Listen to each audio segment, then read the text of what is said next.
everybody, and welcome into episode number 3 of the Pre-Patch Podcast Goes Over podcast. I am Sin, and I am here with Enigma. What's going on, Enigma? Hey, how's it going, guys? Hopefully everybody's having a great night, great morning, great evening, whatever it is for you. Whatever time it is that you are watching episode number 3. And if this is your first episode, make sure you go back to the first episode where we talked about finding your niche and making sure that you have all of your hosts in line with who you're going to have on the show, script writing, all of that kind of stuff. The last episode, on episode number 2, we talked about equipment and programming and software and actually doing the show and hosting the show. Well, now this one, we're going to talk about like, oh, that's done. Now you got to market it, right? What to do after? Yeah. What do you do? I got this What hour-long show. This show in your hands right there. What do I do with it now? Yeah. What am I? How am I supposed to get people to listen to this show, right? We're going to cover all of that. We're going to cover all of the marketing aspects. Platforms like TikTok and YouTube Shorts. We're going to talk about YouTube itself and some of the best practices that we use because we, on the Pre-Patch Podcast, are a live show. We put our stuff up on Twitch and on YouTube. We're going to talk about Minvo and some editing software for how to make sure that it gets out to as many people as you can and really utilize your entire show to the best of its ability. And then we're going to kind of wrap up and go over everything as one big whole. So you've done the show. You've done what would a lot would seem to be, or a lot would think is the hard part, right? The show's done. The live hosting is done. The recording is done. And now you're just kind of sitting here, parts. Right? The stressful part. And now you're sitting here with, well, who, where, what do I do? All of the above.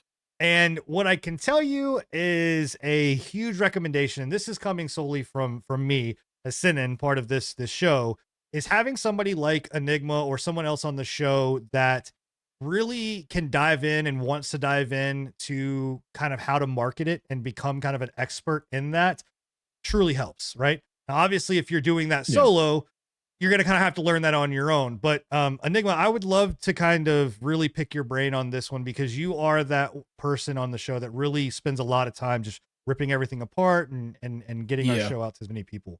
It's definitely a daunting task. It's not like if this is your first forte into this type of situation, like going into TikTok, going into YouTube, trying to figure out the YouTube algorithm, which we'll talk about here in a minute, right? Everybody, you always hear about the big bad algorithm, right? That's the almighty god of YouTube, right? You always hear about that. We'll talk about that a little bit. It does take a while. Like it's not an easy thing, and it's a continuous thing too. That's one thing that I will state. It will be a continuous learning process for you. But it's an important part of marketing, right? Marketing your podcast is what again, it's going to get that's what's going to get it out to the people's ears. Certain promotional content is like shorts. You can do TikTok reel, Facebook reels, everything like that. But there's also other stuff that you can do, like audiograms. If you know what those are like visualizations of the audio. So you'll see like the waves going up and down. That's actually was really popular. I don't know if it's still really popular, but it is a really good way of kind of like being in an audio only preview of your podcast. Highlight clips are also really, really, really good. Obviously that's what we do a lot with our short form content, our YouTube shorts, TikTok. We farm out some of those smaller segments, those 30 to 60 second segments, and kind of make them into a little bit more of a bite-sized ability to listen to our podcast, right? You're not listening to a 2-hour podcast. You're listening to a 60-second clip or a 30-second clip of a 2-hour podcast. And then if that kind of gets your interest, right, then you go and watch the 2-hour podcast, right? As well as teaser trailers. It's huge. Yeah. You mentioned short form content. And I think that especially now, right, in 2024, short form is kind of looked at as king when you're talking about at least promotion. The two platforms. Well, not just promotion as well. Like it is king just in general in a lot of instances. Especially when it comes to like TikTok. Obviously, TikTok is all about short form content, right? That's the entirety of TikTok, pretty much. They are starting to dabble a little bit into like longer form, like live streams and everything like that. But predominantly, a lot of those social media platforms are going to do well or focus majority on short form content. So And I mean, so the platforms that you can do short form content are obviously, and a lot of people think like Twitter, they think Instagram, they think Facebook.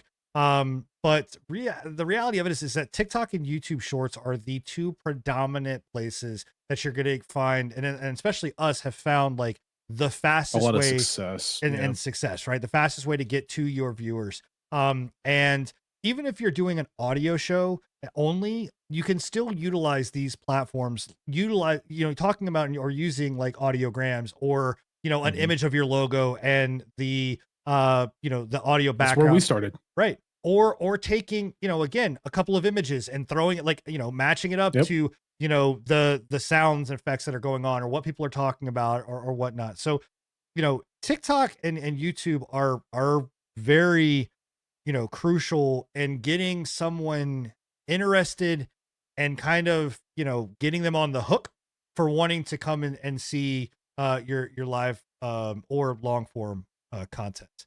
Um, That's the whole thing is like the reason like to discuss a little bit about the use of these platforms, right? About like TikTok, YouTube Shorts, Instagram, Facebook, Reels, whatever you're putting your content out onto, right? These shorter form bite-sized content or bite-sized portions of your content are going to be more consumable, more easily consumed by a busy populace than again, necessarily watching the full 2 hour for 2 hour podcast, 2 hour content, hour right, content, whatever it is. right. So making these things into shorter snippets from your episode is going to allow you to leverage those platforms and those algorithms to maximize your reach to a select audience. Yeah. So And you mentioned a really strong point there, which is algorithms. If mhm, you're unfamiliar with what algorithms are essentially used by platforms like YouTube, TikTok, all of these, Instagram, whatever it may be, to cater to what you specifically as an individual, as a viewer or consumer, like to see, right? And the more that indeed, the yeah, stuff that you like, it's going to continue to kind of put it in front of you, right? The stuff that you don't like, it's going to try to kind of push that back. But there's also a larger algorithm that plays on these platforms that, they will push certain types of content and things of that nature. The longer form, right? The longer your podcast may be, the less it may get pushed. Not to say it's always the case, right? The shorter it may be, it may not. What we're trying to get here and what we may be hinting at, and hopefully you're picking up on, is that target of that algorithm is always going to move. It's never like if it's you always think you've changing. got that algorithm figured out, boom, it's gone, it's moved, it's changed, and it's adapted. And what we have found that has worked really, really well with us is we find what our audience is likes, and we cater to that, and then we continue to build off of that. And what we have found is that by doing that, our YouTube subscribers, our Twitch followers, all of our where we're getting our community isn't falling off as much because, well, we're catering to them specifically and what they like versus trying to chase an algorithm. Um, Mhm. Again, I don't know. Agree, disagree, Enigma. What do you think as far as when No, it yeah, comes to the algorithm? exactly as I said earlier. Like the algorithm is an almighty god that constantly changes, right? Like Yeah. there's always going to be a new algorithm, a new specific trend that's happening in YouTube or TikTok. Another good practice to use, and is something that I do quite a bit, is I actually listen back to our show. I will go back and listen back to the show, whether, again, we do it live, so it's already out there, but like, post, on Spotify or, wherever you're listening, I'll go back and I'll rewatch just so I can be like, oh my gosh, like, that was a funny moment. Or maybe before the show goes live, like before, Enigma and the team edit it and stuff, I'll go back and listen to it. And I'll be like, man, that was such a funny segment. We should make a short out of that, or we should do something with Yep, that. That is a really good practice to do, one, just so that you can improve your hosting abilities and how you're, talking, or maybe you notice something about yourself that you want to change or whatever. But also too, like if you find it funny, again, other people were going to find it funny. Or whatever. But on the flip side of that, you may think that, man, I've made this video. How many videos have we done where we're like, oh, this is going to pop off, and we get like 4 likes no, out of it. And yeah, then the one where we're like, okay, like Hail Minvo, which Mary being which we're thrown about to out talk there. about. Yeah, Minvo grabbed this thing and we're like, cool, we're gonna use it. And we're like, it may go okay. And it scores a damn touchdown. We get like, 700 people that are, liking it or whatever else. And just, it's crazy. So again, just be flexible, be understanding. Don't bash your head against a wall, always trying to figure it out. But you can use softwares because Enigma, you use Minvo. We talked about it a little bit in the last episode, but what exactly does Minvo do, and how what is it used for? We talked about it last podcast. Minvo is an AI tool that will go in, kind of analyze your entire podcast, whether it's an hour podcast, 35 minutes, 2 hours like ours is, whatever it is. As long as you have the minutes for it, it will analyze the podcast, take a transcript of your podcast essentially, and go through it and kind of use its, again, algorithm, right? Use its AI algorithm to kind of figure out, okay, this is probably going to be a good one. This is a funny part, or this is an informative part, or this is a question, or maybe a shocking moment in the podcast. It'll go through there and use its AI algorithms to kind of pick those things out, and then it'll post those up, and you can use those for short form content. Again, posting on YouTube, TikTok, any of the social platforms, really. You can do so. We're not really here to talk about that though necessarily today. On this one, at least, we're talking about their host of their suite of tools to be able to help you basically take that content after Minvo has edited the content, or after you've edited the content through Minvo. You can take that content through Minvo and post it to all those platforms instantaneously. Right. Makes it so easy. Minvo, it makes it insanely easy. Prior to Minvo, I was having to edit, post on each individual each individual TikTok, YouTube, Facebook, Twitter, 6 or 7 different platforms, right?